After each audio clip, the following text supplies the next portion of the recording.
name. There he is in the midst of them. There he is in the midst of us.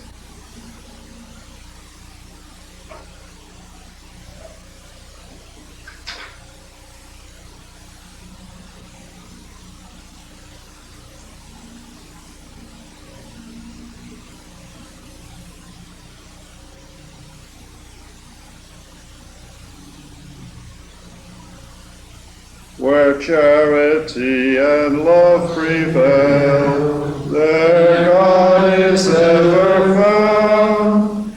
Wrought here together by Christ's love, by love are we thus bound. St. John Baptist, De La Salle. Praise Christ. With Jesus in our hearts. Forever. Okay. Well, most of the stuff that you picked up this morning is more or less for your own amusement. The blue sheet and the gray sheet, entitled De La Salle and the Civil Authorities, 2 sections, that develops the whole business about the, it's not a very good title, and it's not a very good translation. It really is not so much De La Salle and the Civil Authorities, but it develops that business yesterday that we talked about everything hinging in the long run, all the authority for education being fundamentally centered in the parish priest, who is responsible to the bishop. And it describes a little more in detail the mutual relationships between De La Salle and the parish priest. It's just good for you to have a background, especially when we come to some of the conflicts De La Salle had with various bastards. Right? Now I figure the first thing that I'd like to suggest today is that it's kind of important, before we get into the life of John Baptist De La Salle, to have a kind of an overview of his life. So on this yellow sheet entitled Life and Times of John Baptist De La Salle, a short comparative chronology. This is Charles Lapierre, whose book, Walk in My Presence, Marche en ma présence,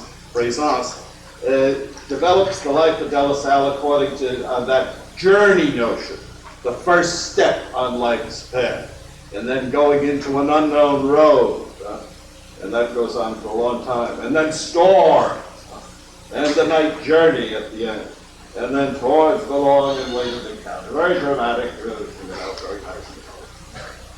It's like all of these things, including some psychological studies, where you try to force the founder's life into a pattern, which sometimes it fits, sometimes it doesn't. I'll be doing the same myself in a minute. The other advantage of this sheet is that on the right-hand column you have some of the principal events in French history that were contemporaneous with De La Salle. I just marked off a few that are interesting to me. For example, he was born the same year that Saint-Sulpice opened. He was 10 years old when Vincent de Paul died. He was 13 years old when the Trappists were founded, or the Trappist reform took place, and he was 13 years old when New York got its name, which may be some of us. He was 19 years old when champagne was invented by Dom Perignon. Because, as you know, the Reims is in the Champagne territory, Champagne. He was just getting involved with the brothers when Louis XIV, he moved to a humbler house in the very same year that Louis XIV moved to Versailles. It's interesting to coincide. In 1685, just as the brothers were getting organized, Bach and Handel were born. And 1691, when the year of the heroic vow, that was when Racine produced Athalie. And some of these things are more important. 1711, with all these concertos of you. 1713, the bull Unigenitus. It's not true. And so, right, so that's some interest. Green sheet with the map is the one that will be helpful as a reference point. This, of course, also comes from Charles Lapierre, where he gives you some idea of the crisscrosses. And then if you look at the second page, you have the crisscross routes without the superimposition on the map of France. It's the same thing. So these are all journeys the founder took. And if you read what it says next door about travel, contrary to popular opinion, people traveled a lot in the 17th century. Second paragraph, travelers used the mail coach. In Reims, it cost 25 sols a day to hire a horse. That's 1.5 livres. Horses were changed at every posting. Then, between Paris and Reims, horses were changed 18 times. The paragraph, taking into account a schoolmaster wanting to travel from Reims to Paris, about 80 miles, would have to sacrifice 3 months' salary if he went by coach, or 1 month's salary if he went by horseback. Rich people went by water coach. But here, it is easy to understand why De La Salle and the early brothers practically always traveled on foot. So when you've got change, for example, when Brother Matthias goes from Paris to Mons, way down there in the southwestern corner, he had some hooping to do.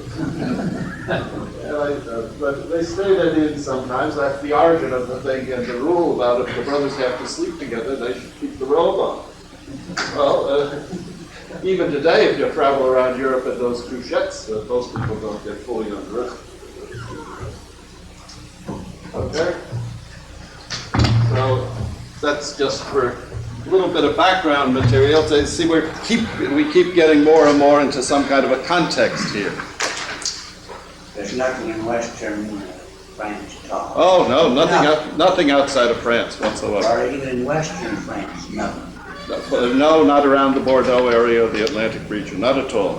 The only thing, of course, is Gabriel Drollin goes to Rome, as we shall see, as if you didn't know it already. Now, one time, Michel Sauvage, Miguel Campos, and myself were sitting around talking about some of the ways of approaching the founder's life, and although they were much involved in this road journey, we began to think of it more in terms of crises.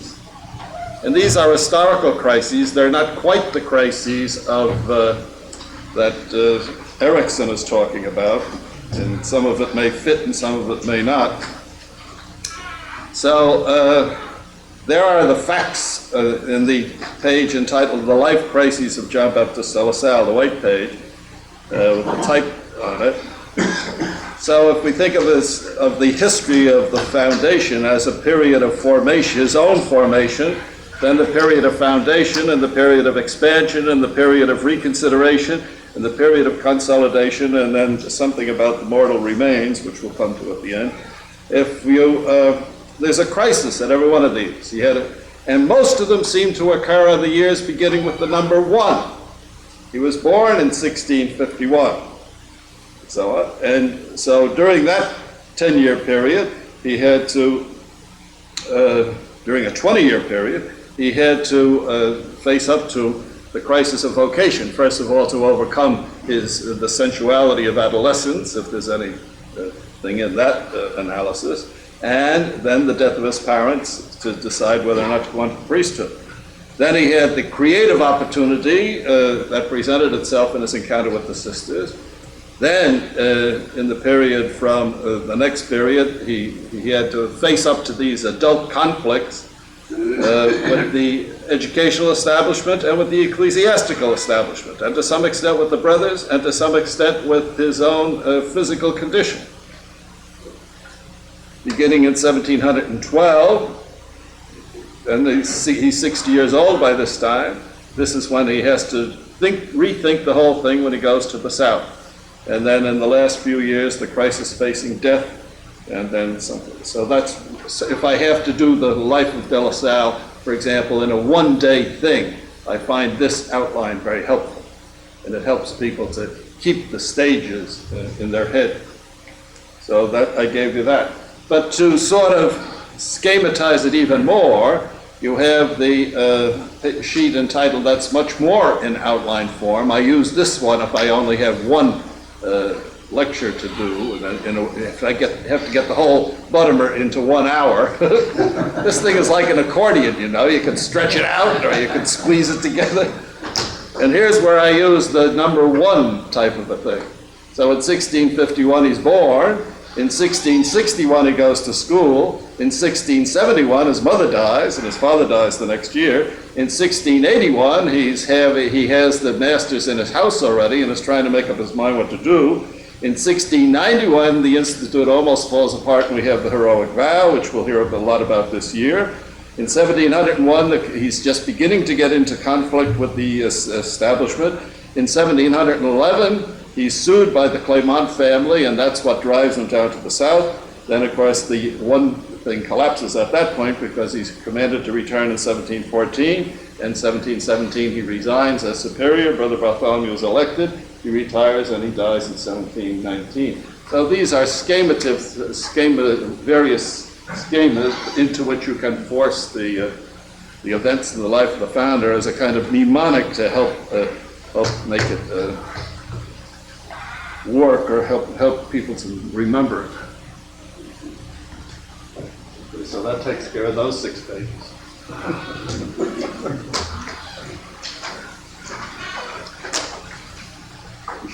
When this is all over, you'll certainly have enough paper anyway for the rest of your life.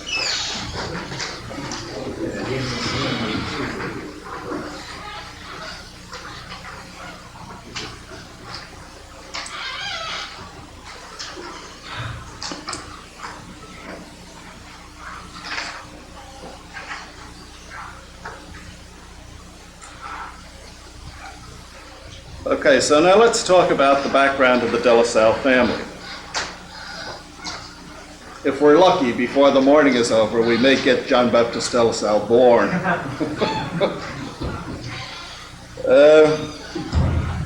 Now, one of the problems with a lot of the biographers really up until relatively modern times, and I suppose this has something to do with the French character and also something to do with the English character, because this is a strong point in Battersby, the preoccupation with the noble origin of the De La Salle family.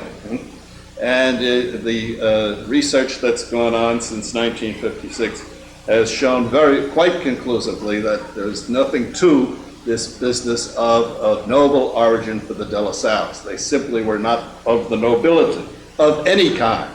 Battersby says, well, there was a distinction between the nobility of the sword and the nobility of the robe, and since his father was a presidial judge, they were nobles of the robe. That's not true either.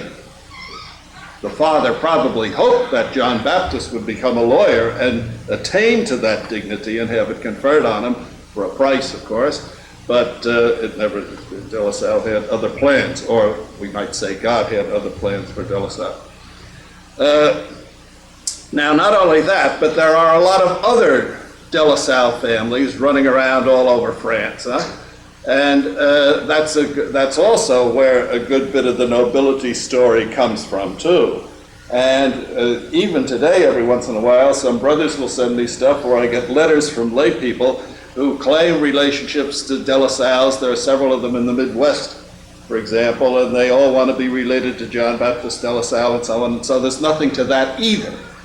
And the Bulletin de l'Institut is filled with articles hatching John Baptist De La Salle onto famous characters in history and counts and knights and princes and everything else and so on and so forth. Well, it's nice to know that John Baptist De La Salle's origins were considerably more humble than any of that. And these people aren't relatives at all, except in a most distant way and a totally unprovable way in terms of the genealogy, as we shall see in a moment. That's another example of kicking sacred cows in the udder. So, one of the families that got involved in this, now of course,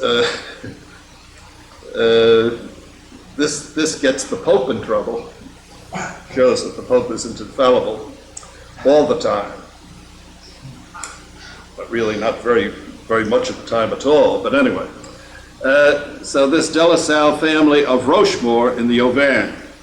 There was and see, one of the problems is a lot of them were named John Baptist. There's a John Baptist De La Salle of Rochemore who was born shortly after the founder died.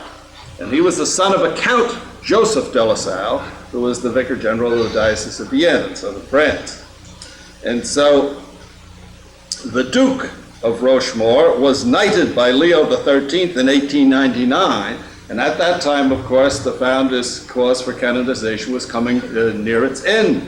And Leo XIII said, "And oh, we are so delighted to be able to confer this knighthood on a member of the noble de La Salle family, as we are about to confer the canonization on another member of the same distinguished family," and so on and so forth.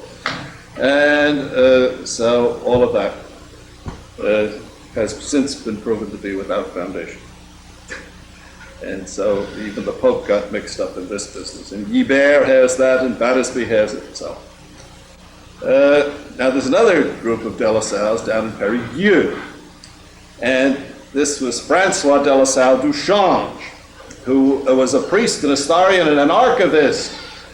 A very noble calling, I'm told. In the 19th century. And he had the family archives at his disposal, but they were burnt in 1859. But he wrote to Rochemore in 1868, and he says, "You ought to know that the founder of this interesting institute was Father de La Salle, one of our ancestors." Indeed. Was John Baptist de La Salle yielding to that sensuality? Well, a fact verified by several letters from the superior generals of that order. And so all of our superior generals fell into this trap too. And as a matter of fact, one of these families sent to the superior a whole box filled with the royal robes, the noble robes and the sword and all the rest of it. So, likewise proven to be totally without foundation. Now, how does that proof emerge? Well, first of all, the legendary ancestor, note the word legendary, is supposed to be Johann Sala, a Catalonian knight, an officer of Alphonse the Chaste, who was the king of Oviedo. Very interesting, Oviedo, by the way. Oviedo is the capital of the Asturias province in northwestern Spain, where the martyrs, the recently beatified martyrs, were martyred in Turon. Oviedo is the episcopal see upon which Turon is dependent. So that's where it all started. Wonder how Alphonse the Chaste got his name. I presume it's spelled correctly here. Some of those people were on the run a lot, so maybe that's how it worked. So Johann Sala died in 800. This is awful stuff to get through, so we may as well lighten it as much as we can. In 818, he broke his legs in battle. So this gives rise to the origin, originating only in the 19th century, 1,000 years later, that this is the source of the coat of arms of because everybody had a coat of arms, nobles or bourgeois and everything else, and so those three broken chevrons that we have, that was the explanation of those things, very much after the fact, and modern scholars reject that idea too. So you can hear the sacred cows screaming for mercy. Now there's a break here at this point, all right? So 100 years later, we find a Bernard Sala. Now here we have a little bit of genealogy coming together, but there's no way of directly connecting Johann Sala with Bernard the First.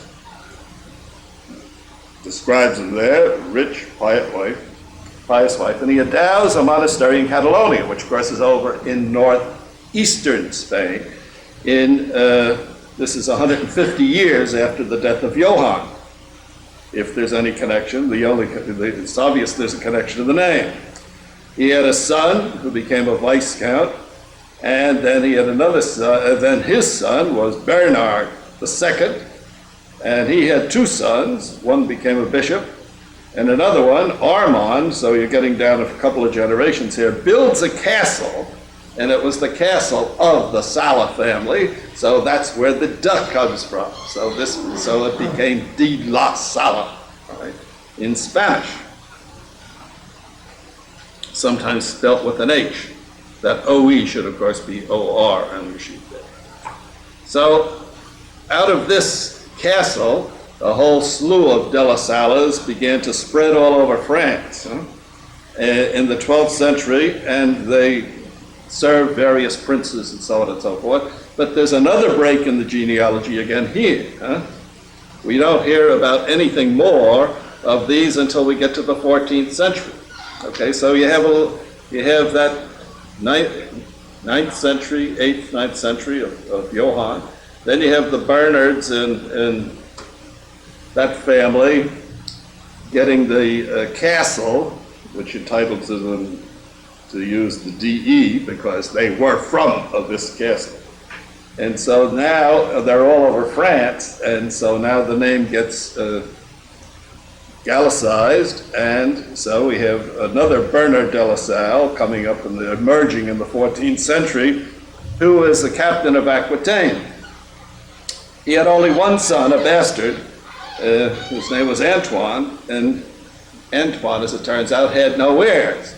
But the Rochemores are claiming that all their descendants come from this Bernard de La Salle, who turns out didn't have any heirs anyway, so what are you going to do with that? But his brother Hortingo, all right, who fought on both sides in the Avignon papacy, both, in other words, with the Italians who were trying to get the popes back and the popes who were against them, so winds up in France in the north with a castle in Aouilly, and that is up in the northern part of France. So he had many sons, and it is possible here that he may be an ancestor of Menald de La Salle in Soissons. But there is no genealogical way of affirming that, at least not at the present time. So that 14th century Bernard may or may not Bernard, but his brother Hortingo, may or may not be behind the origins of the de La Salle family of Rheims. But the de La Salle family of Rheims never pretended to latch on to any of this history that we now know. They always began their genealogy with Menald de La Salle, and the sons of Menald de La Salle all preferred to marry noble women. When they did, the noble women are marked with a star. The only difficulty with that, of course, is that when a noble woman married beneath her rank, she lost all claim to nobility, and it couldn't be passed on any further. So he was a draper, a merchant. Now, if you read this account in Alfred Calcutt's book, he gives you a good idea of how important these trades were in the city of Rheims, and we'll go back to that in a couple of minutes. So the family started in Soissons. Now, if you remember that triangle I had on the board the other day of Paris and Rheims and Rouen, Soissons is about halfway between the two. So you can see it would be an easy move over the Rheims, where the cathedral was, where all the kings were consecrated. So he has a son whose name is Lancelot I. He marries. Lancelot I has a son, and not surprisingly, he names him Lancelot II. And he's the one who brought the family to Rheims, just about 100 years before the founder was born. He got involved with Henry IV and the Protestants, and so there was a shadow on the de La Salle family for a long time, but finally they were able to get his reputation cleared. And one of the interesting things about him is that he had a reputation for working for the poor and giving alms and being an ideal Christian and so on and so forth. And so he marries this Jeanne Jossetot, and they have 9 children, one of whom is Francois. So we're getting out of the Lancelots for a while. Francois marries Jeanne l'Espagnole, noble family again, and Francois is the one who bought and built and lived in the Hotel de la Cloche, the mansion where de La Salle was born. They had 8 children, one of whom was another Lancelot, Lancelot number 3. One of my cousins married a fellow named John Willis, an older cousin of mine. She's still alive. John Willis has gone to his eternal reward. And he was a kind of a pompous fellow. And so he always signed his name John Willis, numeral 123. So in the family, he got to be known as John Willis the Third.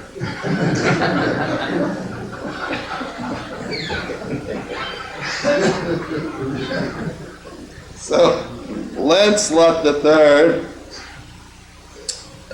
the son of Francois, married Barbe Coquebert, all right? And 6 of their children survived, one of whom was Louis de La Salle, the father of John Baptist de La Salle. So Lancelot the Third is the grandfather of John Baptist de La Salle. And that brings us to our chart here. Now, before we look at that chart, have you still got with you the paper I passed out yesterday with the map of Reims on it? Now, as you can see from the way this is pasted together, that map was on a previous page, and I tried to make room for it because this map more clearly than some of the others that we have shows the origin of the city of Reims. If you look in the upper left-hand corner, you'll see that the city originated up here in this upper left-hand corner, which is practically a sort of a flattened circle. And that design came from the original Roman army camp. The original Roman army camps are always laid out this way. And it's in a perfect, and it's sliced up by almost, you can see, by a perfect cross. And that was the original town with the original walls in the 4th century all the way. Then outside of that, then the city began to expand to by the way, north is not up. If you go to the top of the page, that's more east than north.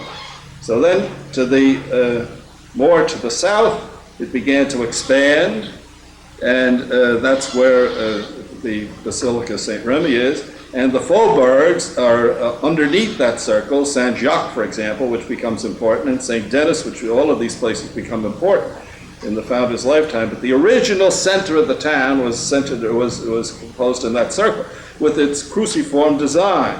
And of course, a gate at each one of the four you had a north gate, a south gate, an east gate, and a west gate. Not exactly due north, but northish. Okay? And so the center of the town was the center of the camp. And that became the center of modern Reims. And that's where all of these merchants began to develop. Right? So we'll see more and more about this, and we'll take a look at the map in the formative years a little later when we get to De La Salle. So now, so that's again to get the geography of Reims in our head a little bit. Now here is, notice what Calcutt says underneath this about the family. The traditional preparation for life of the dominant trading class had been home upbringing and the use of a private tutor, then extensive travel, but with the rise of the university, so as we'll see a little bit about that, as the University of Reims began to develop, besides, many from their ranks training there to join the clergy, so many of these families developed clergy, increasing numbers studied law. So the social structure of Reims really comes out of this merchant class. So Menault de La Salle, for example, who was a draper, this was the family business, and they made good bucks out of it, and they gained a great deal of power.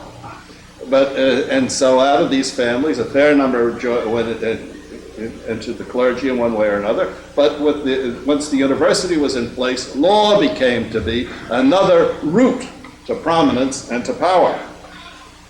So he says, so that among the bourgeoisie, a new influential class developed alongside the business community. So now you have the merchants, the clergy, and the lawyers. But the latter continued to dominate city institutions, that is, the businessmen, through a policy of intermarriage. These and another half a dozen families, so where is the intermarriage? The Bachelier, the Coquebert, the L'Espagnols, the Lasalles, and the Mayaffaires. These and a half a dozen other families ran the town. De La Salle's paternal grandmother was a Coquebert, his maternal grandmother a L'Espagnol, his sister married a Mayaffaire, and not his youngest brother, but his next to the youngest brother, Pierre, married a Bachelier. But you can see them all here. Huh? See, there's Cochabert, here's Maillefert, here's Freyman, by the way, the one that Brother Augustin referred to last night, and here's Bachelier, Bertin Marie de Rocher. These are all his grandmother was a L'Espagnole. And there's an awful lot of intermarriage going on, too. See, for example, one of the Bacheliers, Henry Bachelier, had a daughter who married De La Salle's brother. And, for example, Elizabeth, one of the daughters of Pierre, his brother, marries a L'Espagnole. Another one of the daughters marries Jacques Freyman, who was the cousin of De La Salle. And here is his niece marrying a cousin. See, so there's a lot of that going on. All right? So he says from 1550 to 1660, out of 37 mayors, 20 were from these interrelated families. So over a 100-year period, 20 mayors from these families. In 1645, the town council of 21 counted 10 relatives of the LaSalles. One was a mayor from 1655 to 1660, and another one's up. Then he was challenged by another one, etc., etc. So now, at the bottom of this page, he comes down to the founder's father. Louis de La Salle was an example of this oligarchy who joined the ranks of the local royal judiciary, gaining thereby in status, while forfeiting more immediate civic power and mercantile wealth. They were not among the wealthiest, because since Louis got into law, it's something like teaching. You don't make quite that much money at it, or you didn't then. The desire for status was so strong in France of the Ancien regime, where social classes were so marked, that although the merchant oligarchy of the towns was strongly knit, the townsman who had achieved power and wealth might look to the future and be tempted to move from his commercial background and purchase a magistrate or a royal office. Now, if you were a magistrate, you owned that, and it had a monetary value. So we'll see. Or go into finance. And he would also covet marriage alliances with the local landed gentry or with a noble at the court, which is exactly what Louis did. He married Nicole Boet.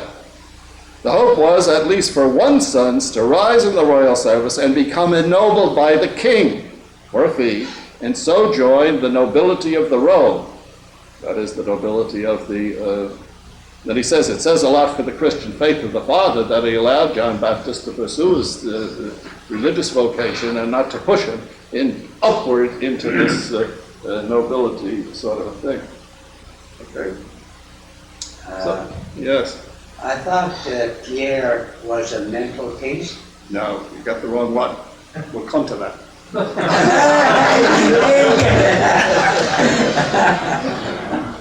Okay, now let's take a closer look at some of this. Now, this is part of what I'm doing to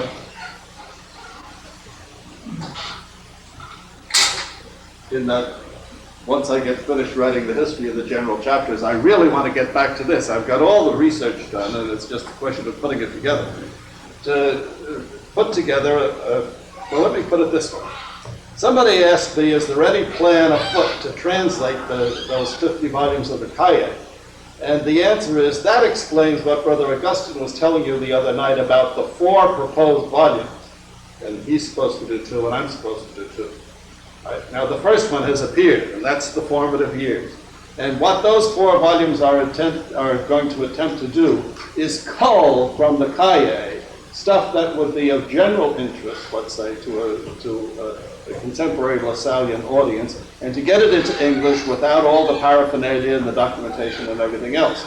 Right? So I make no pretense at a terrible amount of originality in the formative years, because, as I indicated in the preface, this is very much derived from Léon Arrose's Cahier 42.1, or is it 41.2, I always forget, entitled Les années d'imprégnation, the years of impregnation, which we've translated, that would never go in English, you'd have to, so we call it the formative years. but it's not exclusively his because since, as I indicated, there's this rivalry between Arose and Poutet, I've tried to put the two of them together in their common interpretation of the founder's formative years. So that's one volume. Now the other one that I'm supposed to be doing is this thing on his family, which I intend to extend to include his other relationships with women, for example, which is quite a fascinating theme, with the other clergy, which is another fascinating theme, with the important people of his time that he was involved with and so on, and to put that together in one volume, all pulling it out of the Kayak and other sources. And then Brother Augustine is going to do one, because there's a lot of stuff in those Kayak about the early brothers, and then as he said, Rose has published this, well, more than one volume of the founder's business dealings. One big one on the founder as an administrator, but several other things where he was negotiating contracts and so on. So we hope to have 4 volumes that will kind of convey the essence of most of those Kayak. Right? And so far, that's the only one that has appeared. Right? So that's why I'm a little bit hep on this. So one of the things I was doing, one of the things I thought of to concretize this for myself,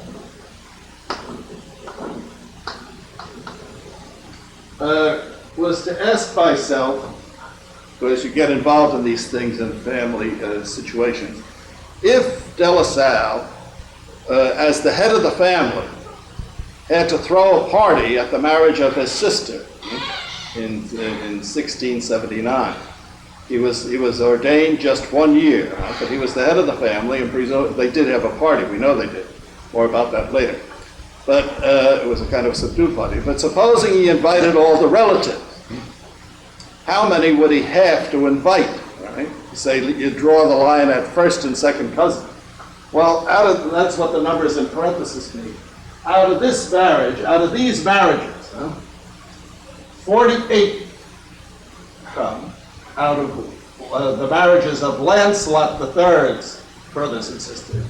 19 more come out that were related to Barbara Coquebert, okay? And 12 come out of the John Moet thing, and 24 come out of the L'Espagnol crowd, all right?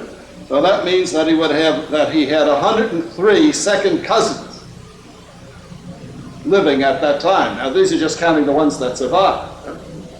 Then if you go to first cousins, he had 24 of them, all right? We get 3 out of Rose Mayfair. We get 10 out of the marriage between his Aunt Marie, his Uncle Simon, and his Aunt Rose had 3. His Aunt Marie and Uncle Antoine had 10. And his Uncle Nicholas had 3, his Uncle Jacques had 3, and his Uncle Jean had 5. Marie Moet never married. These are Nicole's brothers. Notice they all married the Coquebert. There must have been something going on with that Coquebert crowd because the Moets, the 3 Moet boys all married 3 Coquebert girls. So that would have been quite a party. Now, of course, his own brothers and sisters were underage. This is the one getting married, but I suppose they might have been invited if they were around. So that's a way of looking at it. One of the things that shows up in all of this is notice here, for example, where is there a good example? When John Moet, the grandfather, marries Perrette L'Espagnol, she was 16 years younger than he was. When the founder's father, where is he? Yeah. He's born in 1625. She's born in 1633. She was 17 years old, at the time when she married him in 1650, whereas he was 25 in 1650. So 25, that's not such a big gap, but it's 8 years. There's a lot of that. And there were 11 children of Louis and Nicole, but 7 of them survived, which wasn't bad. Now, look at some of the gaps here. Just to look at De La Salle's brothers and sisters, for example. John Baptist, of course, had no children. Marie married Jean Mayfair. Now, Gus referred to the fact that Jean Mayfair was not particularly friendly to the founder. Well, there may have been a reason. and I have a theory on this one, or at least a suspicion, because they were married. De La Salle was ordained in 1678. They were married the following year during Lent. 17th century France in Lent. So that would have been very, very unusual. And not only that, but John Baptist de La Salle did not officiate at the wedding, although he was one of the witnesses. So there already was some feeling here. So you have to be just a little bit wondering why they married in Lent. And and it took me a while to figure how could they have gotten away with it at that time. They were married on March the 20th. And now John Mayafaire's father has written a whole sort of a family history with some of the skeletons rattling around. And they said, well, because they had the marriage on the 20th of March, because that year the feast of St. Joseph, the 19th of March, fell on a Sunday. So the 20th was the celebration of the feast of St. Joseph. So they were married on the celebration of the feast of St. Joseph. But because it was Lent, they said, they only had 4 plates at the dinner, 4 courses at the dinner, instead of the usual 12 or whatever it was. So there always was a little bit of a feeling here between John Baptist and this. I don't think he was too happy with this. But anyway, they had 10 kids. Now, one of the questions you get asked an awful lot is, are there any living relatives or descendants of the family of John Baptist de La Salle, the brothers and sisters? Well, we'll see that the possibility is slim. But Rose thinks that there are some of them around.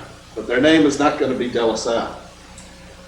Marie, and their name is not going to be Mayfair. Of Marie's 10 kids, 5 died young. Right? 1 became a canon of the cathedral. 2 became Benedictines, including his nephew who wrote his biography. Most of them Jansenists, by the way. 1 nun, married later, left the convent. She had 10 kids, and they all died.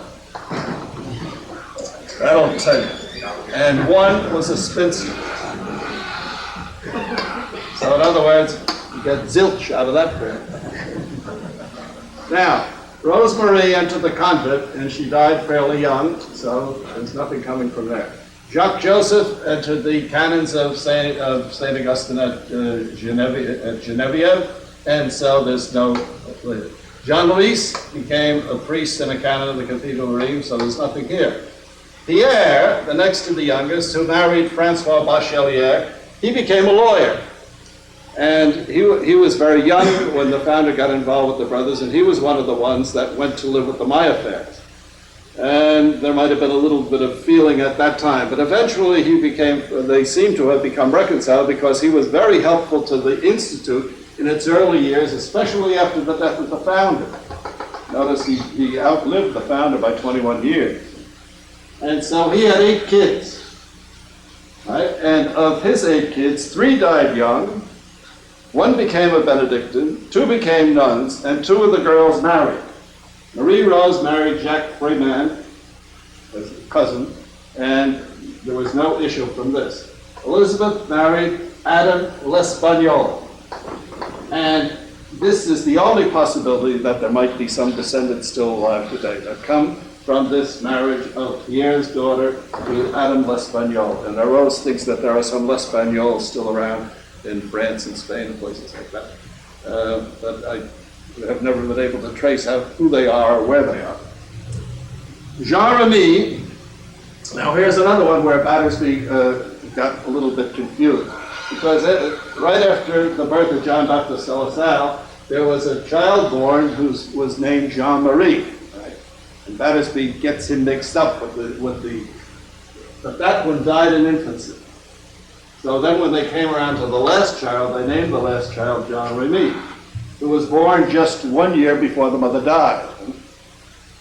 So he married a little bit above his station. This family was very unhappy with this marriage. This man was a little erratic. He had a career as an army officer, and he had a career and then he became involved in the financial area, and he was involved in the bourse in Rome. that he began acting a little strange. He was finally declared incompetent and put away in an asylum someplace. And we're not exactly sure when he died, probably 1724 or something like that. He outlived the founder, right? And so the responsibility for his 4 kids fell to, because since the other family now that the De La Salle was out of the way, they had no interest in this at all. So it was between Jean-Louis and the founder to take care of these 4 kids. One became a priest, one became a nun, one died, one married, and they had 5 kids, but out of the 5 kids there were no descendants. So there's no descent here. We'll see when we get towards the end of the Blanc and near the death of De La Salle, it was that one of the things that he was very concerned about was to provide for these children. And he and Jean-Louis, sort of whatever falling out they had, there was really a reconciliation that developed out of this attempt to try to take care of those kids. So I guess that's about all I want to say about that. So, oh yes, one other thing that I mentioned here. See, this is where I think in the present interest in the feminist movement, maybe you can attract more women to come here if we can say some nice things about that. But there is a lot of stuff here that's interesting from a sociological thing when you begin poking around in it. Is not only, first of all, the fact that the men were considerably older than the women. The women were always involved in an annual pregnancy. But when you begin to actually, I have all the charts there, when you begin to get the names of all of these people, with the exception of the name Marie, and maybe something like Rose, most of the women were given feminine adaptations of male names. For example, there's an awful lot of Nicholases in the family, so she becomes Nicole. There's an awful lot of Jean, and so we get Jean. There's an awful lot, but there's, for example, this is Françoise Bachelier, and there's Henriette. One of the kids was named Henriette, and Francois, Henriette, Jean, and all of these, Pierrette, Pierrette, and Pierrette, from Pierre, and all those things. So this is another funny thing. Obviously, they wanted male children, and when they didn't get them, well, if they had to settle for a girl, they gave them a kind of a boyish name. That seems to have been the way it worked. Has anybody got any question about any of that? Andy? He was always told the explorer was a relative. Oh yeah, that's another thing to mention. No, he has absolutely no relationship whatsoever to the Cavalier de La Salle. But the one who is related is Père Marquette. I have the genealogy here. Père Marquette, in between, if you remember, in between Lancelot II and Lancelot III, we get Francois, Francois de La Salle, which would have been what if Lancelot the third was his grandfather, Francois would have been his great-grandfather. Right. So his great-grandfather, Francois,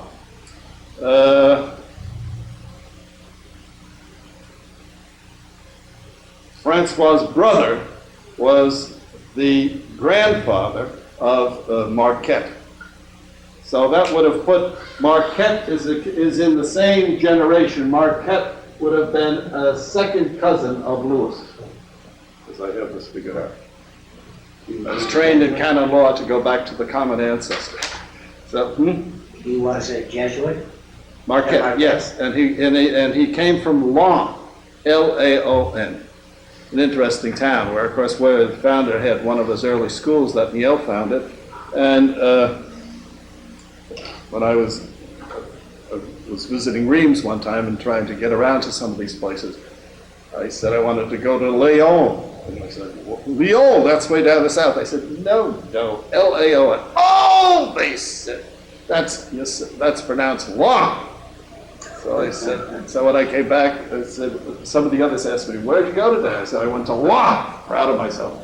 They said, where? I said, law. Oh, they said, you mean law? I said, that's what I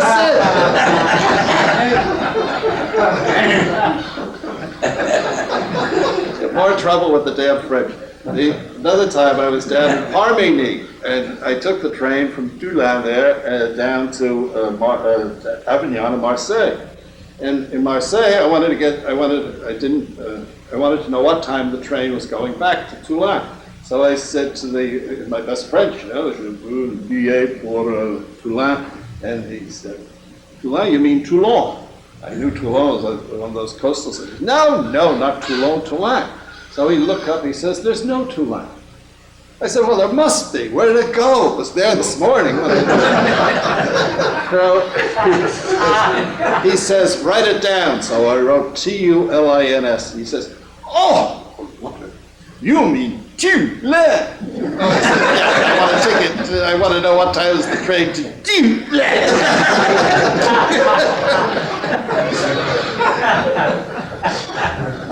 Americans especially are very sloppy with their vowels. Is there any other question about this? Adrian Niel, I read someplace that he was born no. Yes, he was. Is that correct? That is correct. He wasn't born in Rouen. No, he was not born in Rouen. Yeah. No, Adrian Niel comes from Rouen also, as does Père Marquet. Okay. All right.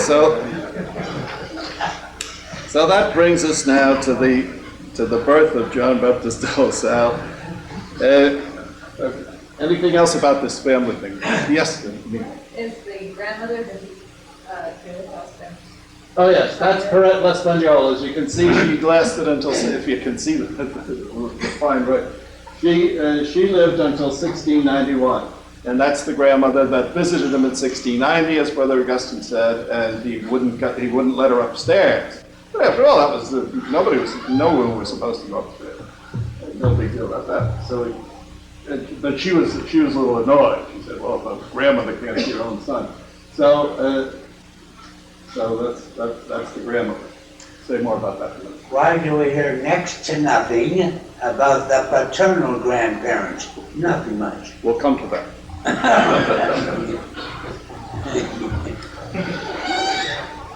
Okay, so first of all, after, I suppose, a budding romance of some kind or other between this 25-year-old man and this attractive 17-year-old woman, Louis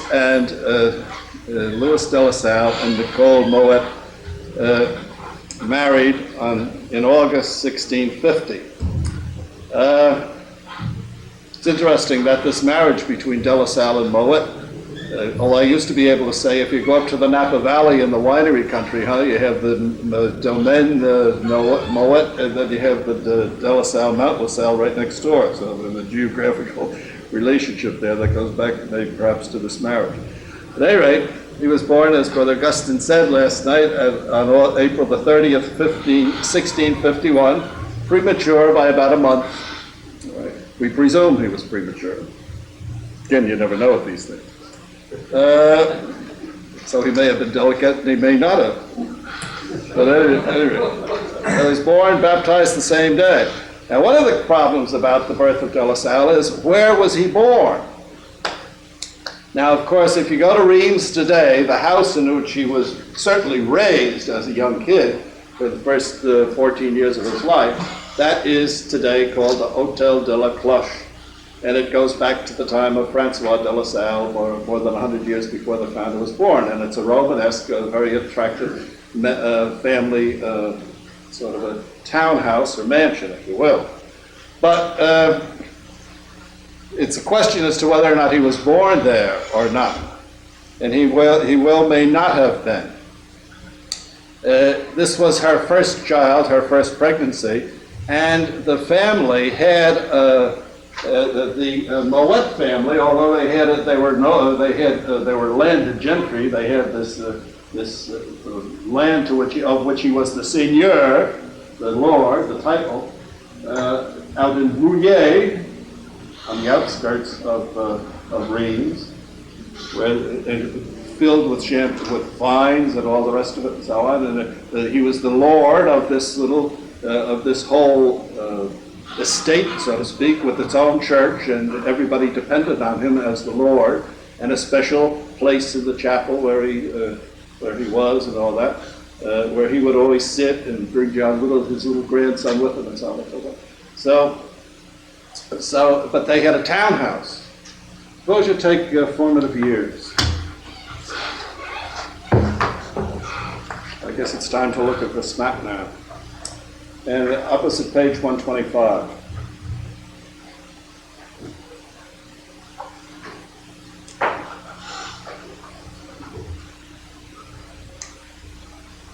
You got it? Now you can see there the remains of that original outline of the town, how the circular pattern and the cruciform pattern too. And what had been the center of the old Roman camp now became the Place Royale, right? And that was the center of the town. And notice to the left of that, the market, the drapery market, and the wheat market, right? That's where all the merchants were. And right next to the wheat market, you see Hôtel de la Cloche, and that's the house where his parents were living when he was born. But if you go with your finger up to the top, go to the Rue de Tambour, all right? Turn left on the Rue de Tambour, all right? Make the first right and go up, and you see where it says Rue de Marc?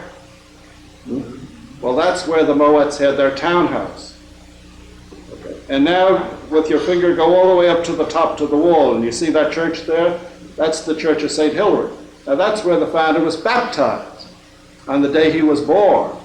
So there's a good reason to think that Nicole might have gone to the house of the Moets, back to her own mother, certainly to have the delivery of her first child, which seems to have been customary at that time, and especially since he was baptized not in his own parish church, which is below the Hôtel de la Cloche. You can see a church there sort of down. That's the Church of St. Pierre de Levée. That would have been their parish church, but instead he's got the church up at the other opposite end, which was the parish where the Moets had their house. So it's more than likely that Rose took me over all this one, and he was making out step by step to show the distances and everything else. The man for exactitude and so on. So that's more than likely where the founder was born, in the grandparents' house. But he certainly was baptized up in that house, the Church of St. Hilary.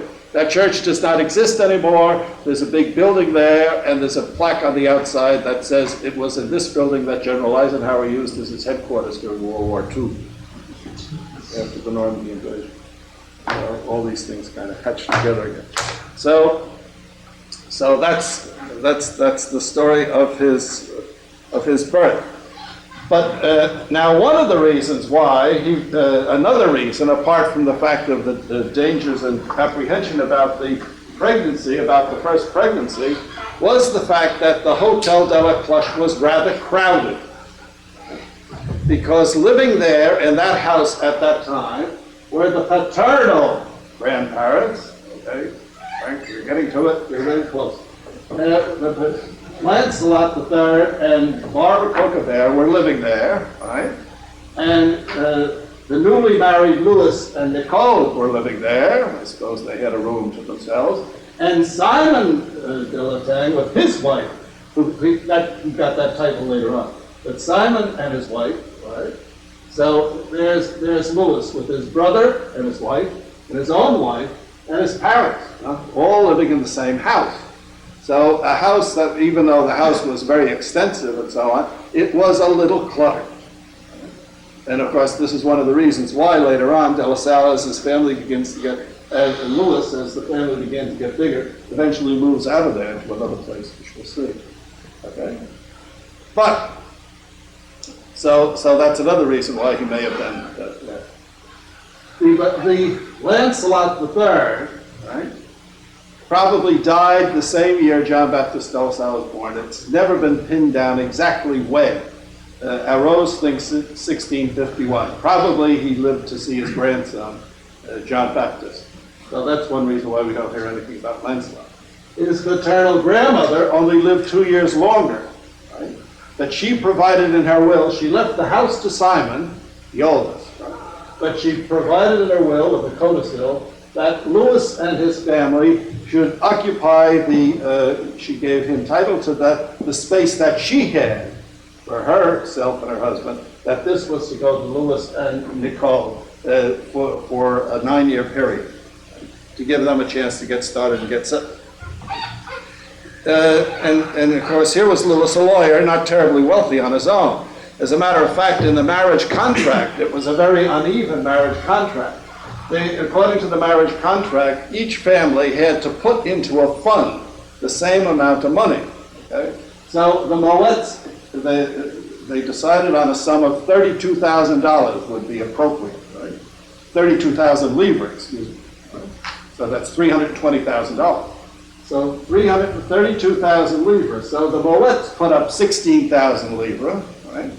And all Loes de Lasalle could get together was 7,000 livres. So he put his judgeship on the line, which was judged to be worth 9,000 livres. Okay, so that's how they made up the balance.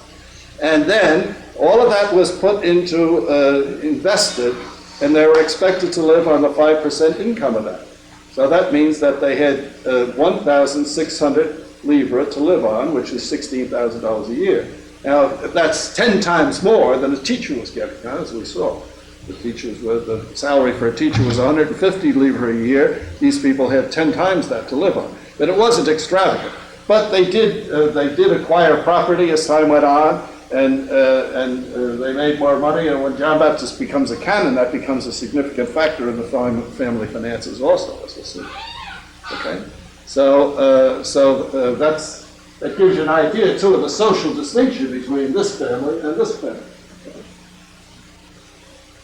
All right, is that enough? Everything you wanted to know about the De La Salle family, and always were afraid to ask. See you at 11 o'clock.